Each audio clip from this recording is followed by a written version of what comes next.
بسم اللہ الرحمن الرحیم۔ ہمارا جو اصل ٹاپک ہے کہ فرشتوں کی دعائیں پانے والے لوگ کون سے ہیں، اس کو ہم شروع کرتے ہیں۔ آج ہمارے ملک میں آپ دیکھ سکتے ہیں تھوڑی سی پریشانی آئی ہوئی ہے، کیونکہ انڈیا نے پانی چھوڑا ہے اور وہ سیلابی شکل اختیار کر چکا ہے۔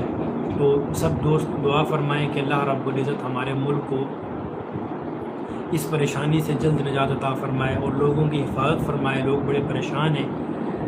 دیکھیے، میں نے کل آپ کے سامنے جو بیان کیا تھا اس کا دوسرا حصہ آج بیان کرنا ہے۔ بسم اللہ الرحمن الرحیم۔ فرشتوں کی دعائیں پانے والے لوگ کون سے ہیں؟ کہ فرشتے بھی لوگوں کے لیے دعائیں کرتے ہیں۔ اب وہ کون سے خوش نصیب لوگ ہیں کہ جو فرشتوں کی دعائیں پاتے ہیں؟ فرشتے کن لوگوں کے لیے دعائیں کرتے ہیں؟ میں نے کچھ لوگ کل بیان کر دیے تھے تفصیل کے ساتھ۔ میں آج ذرا تھوڑی سی ان کو دوبارہ ریپیٹ کر دیتا ہوں، آپ سن لیجئے گا۔ تو اس میں سب سے پہلے ایمان والے لوگ، دین اسلام پر طاقت کے مطابق عمل کرنے والے لوگ، توبہ کرنے والے لوگ، یہ لوگ ایسے ہیں کہ ان کے بارے میں فرشتے دعا کرتے ہیں۔ اسی طرح نمبر 4 پہ وہ لوگ آتے ہیں کہ جو خیر کی تعلیم دیتے ہیں، قرآن کی تعلیم دیتے ہیں، ان لوگوں کے لیے بھی فرشتے دعائیں کرتے ہیں۔ اور جو طلباء کرام ہیں، دین حاصل کرنے کے لیے نکلتے ہیں، یہ بھی ان کی دعائیں پاتے ہیں۔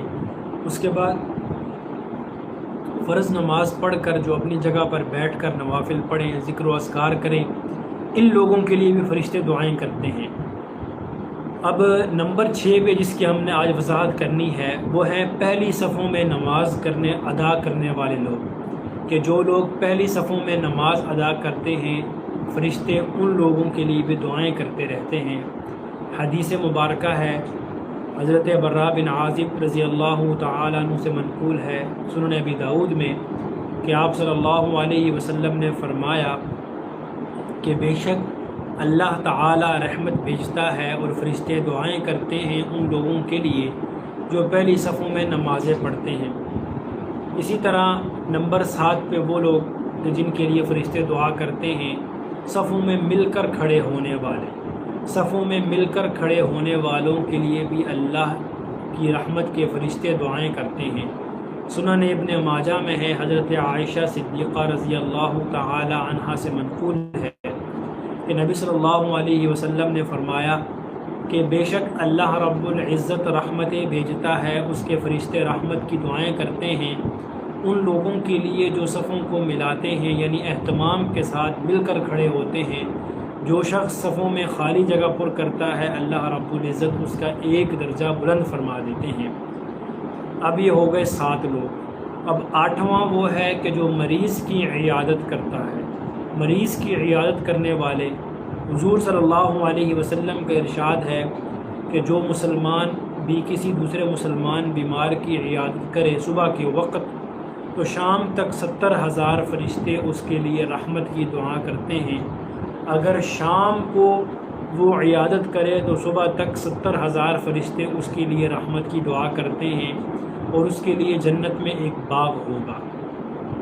نبی صلی اللہ علیہ وسلم پر درود پڑھنے والے، ابن ماجہ میں ہے، آپ صلی اللہ علیہ وسلم نے فرمایا جو بھی مسلمان مجھ پر درود بھیجتا ہے تو رحمت کے فرشتے اس کے لیے اللہ تعالیٰ سے رحمت نازل کرنے کی دعا کرتے ہیں۔ اسی طرح 10ویں نمبر پہ وہ لوگ آتے ہیں کہ جو دوسروں کی غیر موجودگی میں ان کے لیے دعائیں کرنے والے۔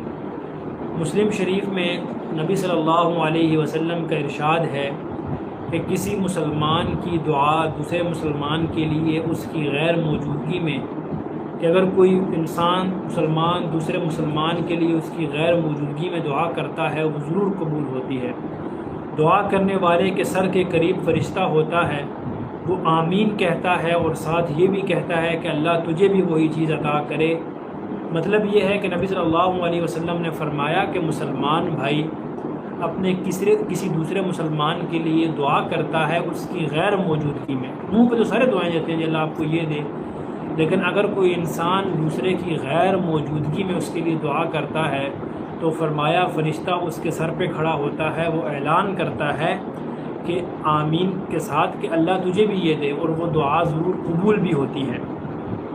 اسی طرح نمبر 11 پہ سحری کھانے والے، آپ صلی اللہ علیہ وسلم نے فرمایا سحری کھانا برکت ہے، اس کو مت چھوڑو، اگر اور کچھ نہیں کھا سکتے گھونٹ پانی پی لو، اس لیے کہ اللہ رب العزت رحمت نازل فرماتے ہیں، فرشتے نزول رحمت کی دعائیں کرتے ہیں سحری کھانے والوں کے لیے۔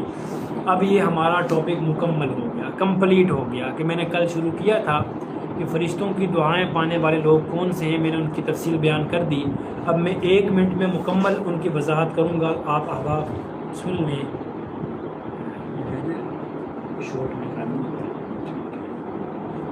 اب وہ آپ مکمل تفصیل سن لیں 1 منٹ کے اندر کہ وہ کون سے لوگ ہیں جن کے لیے فرشتے دعائیں کرتے ہیں۔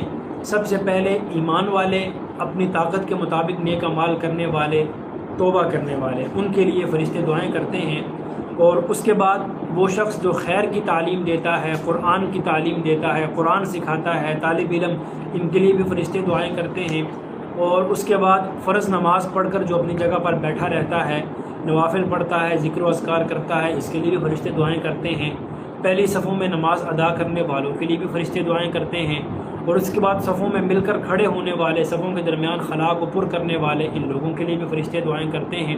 اسی طرح مریض کی عیادت کرنے والا، اس کے لیے بھی فرشتے دعائیں کرتے ہیں۔ اور اس کے بعد نبی صلی اللہ علیہ وسلم پر درود پڑھنے والا، اس کے لیے بھی فرشتے دعائیں کرتے ہیں۔ دوسروں کی غیر موجودگی میں ان کے لیے دعا کرنے والا، اس کے لیے بھی فرشتے دعائیں کرتے ہیں۔ اور اس کے بعد سحری کھانے والا، ان کے لیے بھی فرشتے دعائیں کرتے ہیں۔ میں نے ساری جو بیان ہے کچھ کل کچھ آج ڈیٹیل کے ساتھ ہر چیز میں نے وضاحت سے بیان کر دی، وہ آپ دوبارہ بھی سن سکتے ہیں۔ تو آپ کوشش کریں کہ آپ ان لوگوں میں شامل ہوں۔ آپ ایمان تو لے آئے ہیں، نیک اعمال بھی کر رہے ہیں، اور اس کے بعد آپ مسجد میں جا کر ذکر و اذکار کریں، مسجد میں زیادہ ٹائم بیٹھیں، پہلی صف میں پہنچنے کی کوشش کریں، صفوں کے درمیان خلا نہ چھوڑیں کہ بھائی بعض لوگ صف ادھر بناتے دوسرا ادھر چلا جاتا ہے، تیسرا ادھر چلا جاتا ہے، ایسے نہ کریں۔ صفوں کے درمیان خلا باقی نہ رہے۔